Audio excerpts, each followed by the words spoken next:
Students, तो आप लोगों को यहाँ तक ये कंप्लीट हो गया। नेक्स्ट एग्जांपल करेंगे अब हम।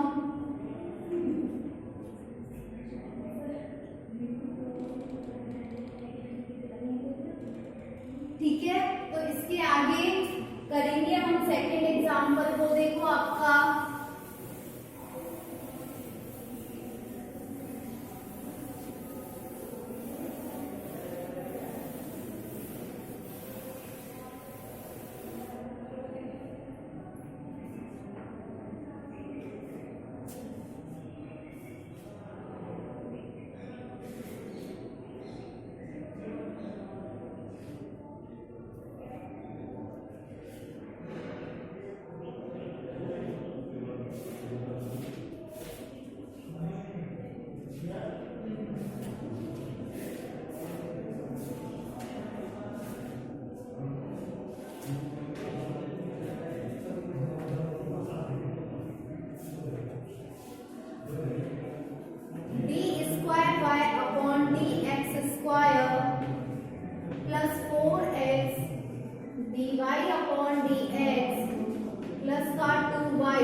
प्लस का 2y e की पावर x।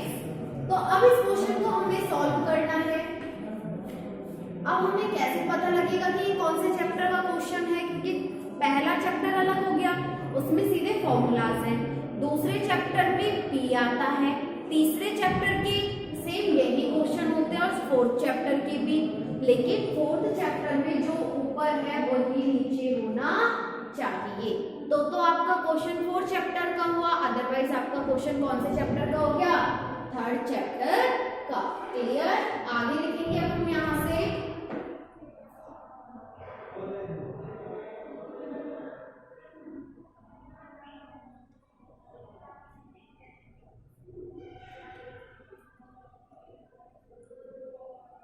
तो यहाँ हम क्या करेंगे, यहाँ हम मान लेंगे कुछ। तो इसमें देखो बराबर के बाद लॉग नहीं है। पहला क्वेश्चन तो क्या था कि बराबर के बाद सीधा क्या था, लॉग था। तो हम क्या करते थे, z बराबर log ex मान लेते थे। ठीक है, अब यहाँ पर हम क्या करेंगे, इस क्वेश्चन को चेंज करेंगे और चेंज करके हम यहाँ पर नोट करते हैं। आगे लिखेंगे अब हम।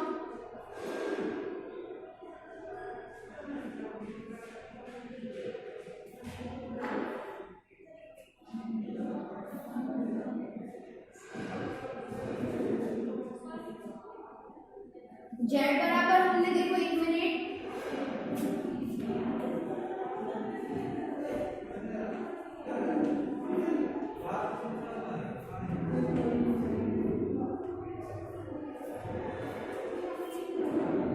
तो इस क्वेश्चन को करने के अब हमारे पास दो तरीके हैं। ठीक है, पहला तरीका तो ये है कि हम z बराबर क्या मान लें, log ex। तो ये क्वेश्चन आपका थोड़ा लेंथी है और आज की क्लास में ये क्वेश्चन कंप्लीट नहीं हो पाएगा, तो हम क्या करेंगे, दूसरा एग्जांपल लेते हैं, पहले उसे कंप्लीट करेंगे। कल मैं थोड़ी लेंथी वीडियोस बना के इस वाले क्वेश्चन को आप लोगों को सॉल्व करवा दूंगी। ठीक है,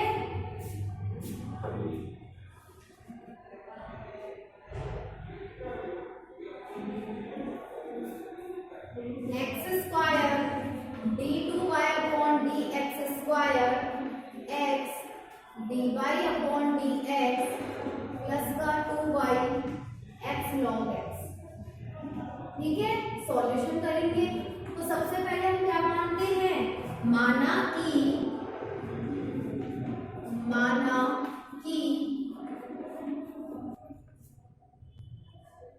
यहाँ पर हमने मान लिया z बराबर log x। ठीक है, अब हम क्या करेंगे, यहाँ से log को हटाएंगे और log को हटाने के लिए हमें e की पावर यूज में लेनी है। तो x का मान कितना आ गया, e की पावर z। तो x की जगह हम क्या लिखेंगे, e की पावर z। तो देखो x स्क्वायर x। तो हम क्या करते हैं, इसको चेंज करते हैं, किसमें, दो बार है तो दो बार लिखना है, पहले d फिर d माइनस 1 माइनस का d प्लस का 2 y आ गया तीनों में से कॉमन, x की जगह e की पावर z और log x का मान क्या है z। तो हमारे पास क्या क्वेश्चन बन गया, जेड ई की पर जेड। तो यहाँ से सी एफ का मान निकालेंगे और सी एफ का मान निकालने के लिए हमें क्या करना है, सहायक समीकरण ऑक्सिलरी इक्वेशन नोट करनी है। ऑक्सिलरी इक्वेशन क्या होगी, यहाँ से देखो m माइनस 1 माइनस का m plus 2 equal to 0 means m square minus का 2m प्लस 2 इक्वल टू 0। इसको हमने क्या किया, डिवाइड किया, इसके गुणनखंड करेंगे, फैक्टर्स करेंगे। तो फैक्टर्स हम करेंगे तो इसके फैक्टर नहीं होते हैं। जब इसके गुणनखंड नहीं हो रहे तो हम कौन सा फॉर्मूला यूज लेंगे, श्रीधराचार्य फॉर्मूला। और श्रीधराचार्य फॉर्मूला क्या होता है, माइनस का b, माइनस माइनस प्लस हो गया, plus minus b square minus का 4ac अपॉन 2a। तो यहाँ से m बराबर होगा 2 प्लस माइनस माइनस का 4 अपॉन 2 मीन्स m बराबर 1 प्लस माइनस 4 का होता है 2 आयोटा। तो कितने मान आ गए m के, 2 मान, एक हो गया प्लस में और दूसरा हो गया माइनस में। ठीक है, तो हमारे पास आंसर क्या है, plus minus 2 iota. Okay, note करो इसे।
आगे लिखो आओ।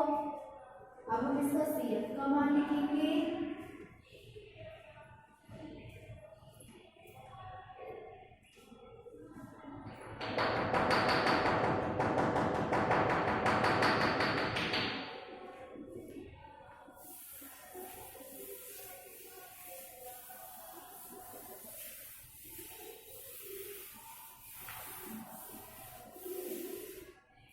m का मान क्या हो गया, plus minus 1 plus minus 2 iota.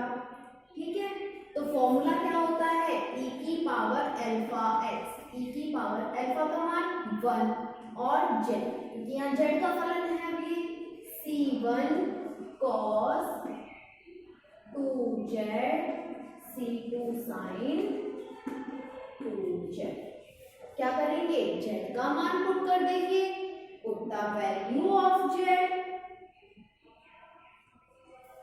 Sorry, जब हम इसको डिवाइड कर देंगे ना तो उससे तो 1 प्लस माइनस आएगा, तो यहाँ 1 रहेगा इसका मान। तो z का मान रखो, तो CF बराबर e की पावर, z का मान क्या है, log x, c1 cos z c2 log x c2 sin log x।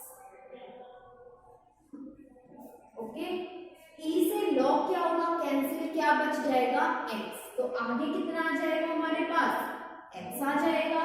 तो CF का और सॉल्व करने पर मान क्या आ गया x, C1 cos log x, C2 sin log x, equation number first. फिर हम निकालेंगे PI, क्या निकालेंगे PI। PI का मान क्या होगा 1 अपॉन में क्या है d का फंक्शन क्या है था सॉल्व करने पर d² माइनस 2d प्लस का 2, और यहाँ क्या है z e की पावर z, ठीक है। तो इसको हम किस तरह से सॉल्व करेंगे, हमने मेथड नंबर 5 पढ़ा था ना, पांचवा मेथड, e की पावर के साथ अगर कोई b मल्टीप्लाई में है तो हम क्या करते हैं e की पावर को आगे ले लेंगे, जो z का कोफिशिएंट गुणांक है उसको d में जोड़ देते हैं। तो e की power z 1 upon d plus 1 का whole square minus 2d plus 1 plus का 2, ठीक है। क्या बचा सिर्फ यहाँ पे z। तो अब हम इसको सॉल्व करेंगे d प्लस 1 का होल स्क्वायर और इसको, तो हमारे पास जो इक्वेशन आएगी सॉल्व करके वो होगी 1 अपॉन d स्क्वायर प्लस का 1 minus 2 minus 1 plus 2 plus 1 plus का 2d माइनस का 2d प्लस का 1। तो हमारे पास इक्वेशन क्या आ गई 1 upon d square plus 1z, ठीक है। अब इसमें से हम क्या करेंगे, जिस तरह से x की पावर n को सॉल्व करते थे उस तरह करेंगे, लेकिन यहाँ पर अल्फा क्या है 1 है, 1 को कॉमन लेंगे तो 1 ही कॉमन आएगा, और 1 से डिवाइड करेंगे तो भी इक्वेशन क्या रहेगी सेम रहेगी। इट मींस e की power z 1 plus d square की पावर माइनस 1z। इस इक्वेशन को हम सॉल्व करेंगे, यहाँ तक नोट करो इसे।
नोट करो जल्दी से।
आगे देखो,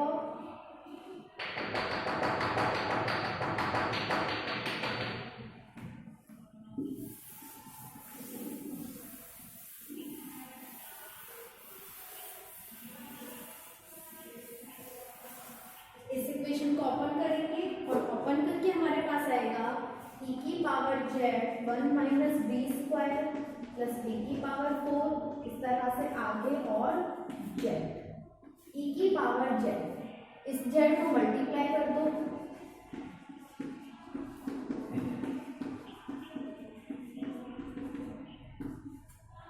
e की पावर z माइनस d ऊपर है, इट मीन्स डिफरेंशिएशन अवकलन करना है। एक बार करेंगे तो 1 आएगा, दूसरी बार करेंगे 0, इसका भी कितना आएगा 0। तो हमारे पास आंसर क्या आ गया पी आई का z e की पावर z। हमें क्या लिखना है व्यापक हल मीन्स जनरल सॉल्यूशन। समीकरण 1 और 2 को क्या करेंगे जोड़ देंगे। समीकरण 1 लिखो x c1 cos z log x plus c2 sin log x plus z e की पावर z। ये है हमारा आंसर। नोट करो इसे, फिर नेक्स्ट एग्जाम्पल करेंगे।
नेक्स्ट क्वेश्चन नोट करो आप।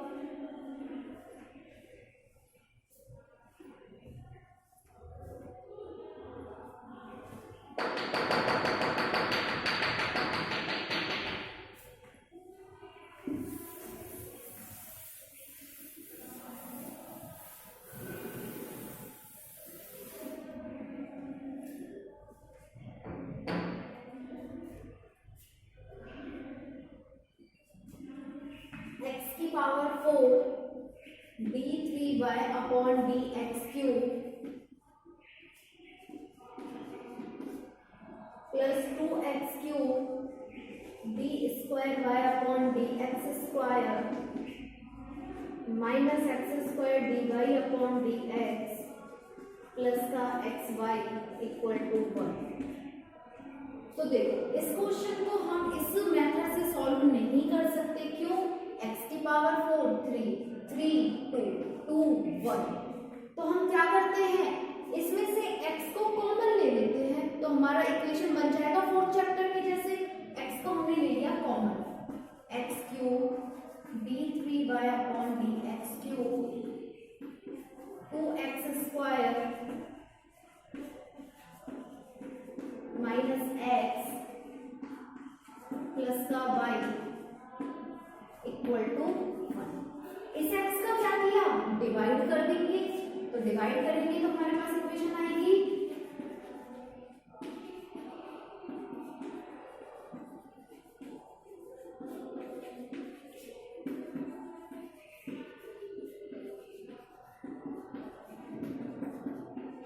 x। क्लियर? अब x सिमिलर है। क्या करेंगे नेक्स्ट स्टेप में, हम इसको उसी फॉर्मूले से सॉल्व करेंगे। सबसे पहले हम क्या मानते हैं, माना कि z बराबर log x और x का मान क्या आ जाएगा यहाँ से e की पावर z। ठीक है, इसके बाद हम यहाँ से क्या करेंगे, इनकी वैल्यूज पुट करेंगे और इक्वेशन सॉल्व करेंगे। नोट करो इसे यहाँ तक।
अब देखो आगे वैल्यूज पुट करते हैं हम।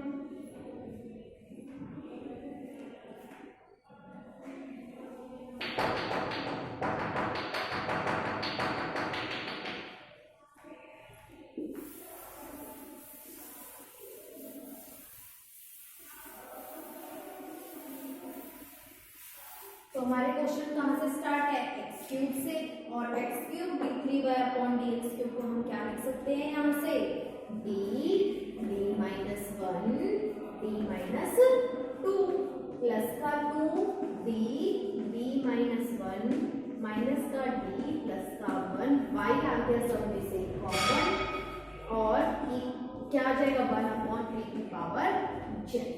ठीक है, अब इसको सॉल्व करेंगे। इसको सॉल्यूशन करने पर हमारे पास इक्वेशन आएगी d -1 का, देखो यहाँ से मैंने माइनस कॉमन ले लिया तो ये क्या हो जाएगा d -1 सब में से क्या है कॉमन है, तो d -1 का होल स्क्वायर d + 1 y बराबर e की पावर z। जब ऊपर जाएगा तो वो किसमें कन्वर्ट हो जाएगा, e की पावर -z में कन्वर्ट हो जाएगा। ठीक है, तो यहाँ से हमारे पास अब क्या करेंगे, हम सहायक समीकरण लिखेंगे, CF निकालेंगे, और CF के लिए हम क्या लिखेंगे, सहायक समीकरण मतलब ऑक्सिलरी इक्वेशन। ऑक्सिलरी इक्वेशन करने के लिए हमें क्या करना है, d को किस में चेंज करना है, m में चेंज करना है, तो m - 1 का होल स्क्वायर m + 1 = 0, m - 1 का whole square m + 1 = 0, means m की कितनी वैल्यू आएंगी, दो वैल्यू सेम आएंगी, 1, 1 और m बराबर -1। तो यहाँ से CF का मान आएगा C1 + C2 z e की power z plus C3 e की पावर -z। नेक्स्ट में क्या करेंगे, हम z की वैल्यू पुट कर देंगे, e की पावर z का जो मान है वो हम यहाँ पर रख देंगे। इसको नोट करो एक बार।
कर लिया।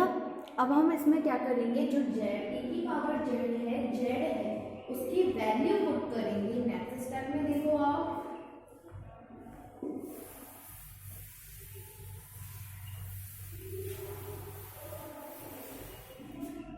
तो CF का मान क्या हो जाएगा यहाँ से, C1 प्लस C2, जेड का मान होता है log x, e की पावर जेड बराबर है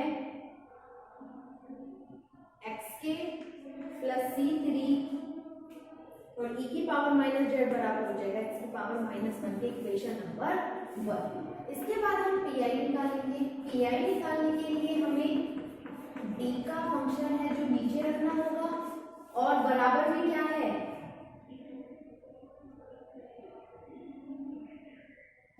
e की पावर माइनस का जेड। ओके, सॉल्व करेंगे अब इस फॉर्मूले को हम। देखो, हम e की पावर के लिए सॉल्व कर रहे हैं। e की पावर में z का गुणांक कितना है, -1 है। अगर इस -1 को मैं यहाँ पुट करूं तो ये फंक्शन तो हमारा सॉल्व हो जाएगा, लेकिन अगर यहाँ रखेंगे तो इसका मान क्या आएगा, 0 आएगा। तो इसको हम दूसरे वाले मेथड से सॉल्व करेंगे। ठीक है, तो देखो हम किस तरह से सॉल्व करते हैं इसे। 1/e की पावर माइनस जेड की वैल्यू यहाँ रखें, कितना है, -1 का whole square d plus 1 e की पावर माइनस जेड। तो ये कितना हो गया, -2, -2 का होल स्क्वायर करा प्लस का 4, तो 1/4 1/d प्लस 1 e की पावर माइनस का जेड।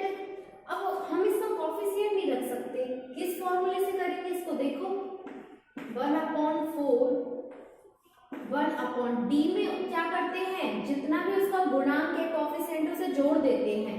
तो कितना है, -1 प्लस का 1। ठीक है, और e की power minus Z as it is 1/4 1/d e की पावर माइनस का जेड।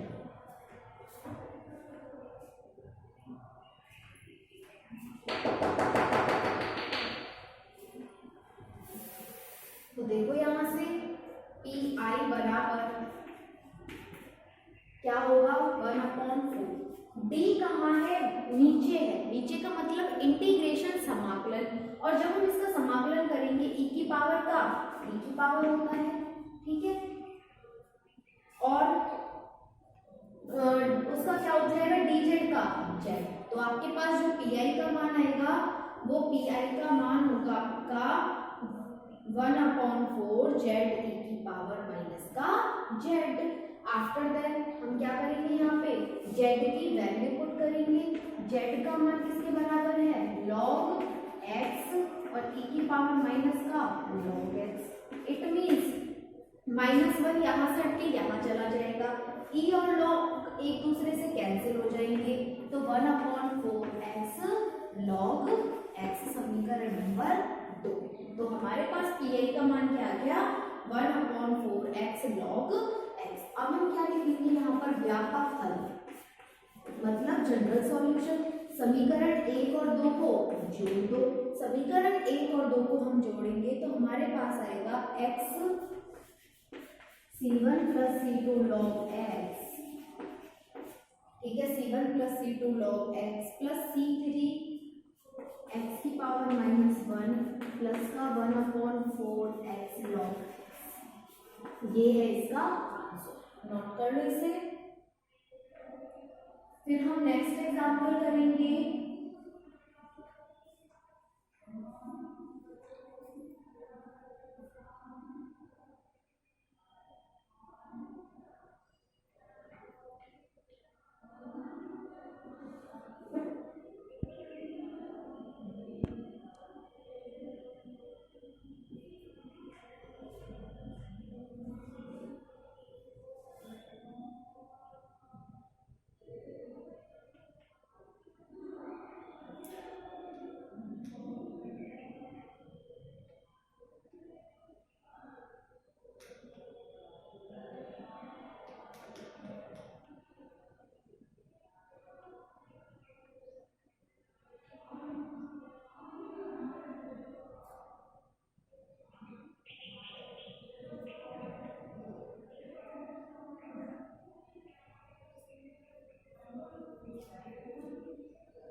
क्वेश्चन नोट करो।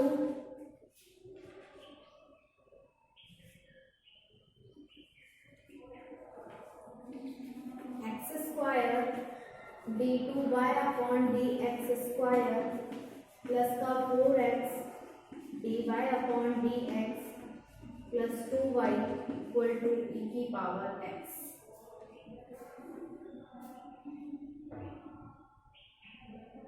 नोट करो इस इक्वेशन को।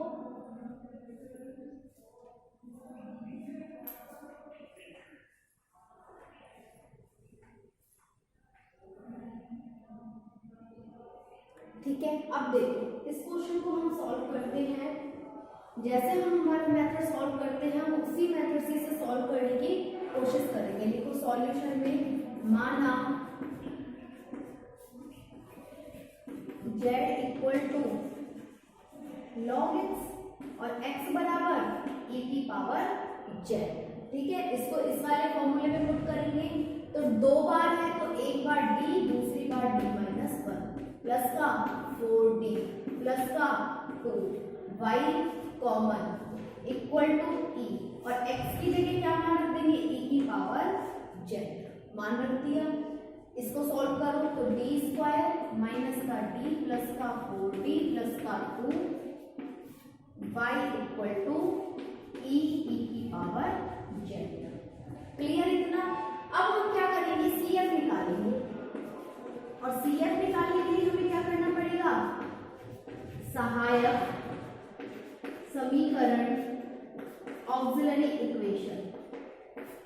ठीक है, ऑक्सिलरी इक्वेशन क्या होगी इसकी m में चेंज कर देंगे तो क्या हो जाएगा m स्क्वायर प्लस का 3m प्लस 2 इक्वल टू 0। तो जब हम इसके गुणनखंड करेंगे तो हमारे पास इसका गुणनखंड आएगा m प्लस 1 और m plus 2। m plus 1 m plus 2 equal to 0। तो नोट करो यहाँ तक। तो m के मान कितने आ गए हमारे पास 2 मान, एक मान हो गया -1 और एक मान हो गया -2। तो CF क्या हो जाएगा C1 e की power minus Z C2 e की पावर माइनस का 2z। z का मान रखेंगे वैल्यू पुट करेंगे z की C1 e की पावर माइनस log x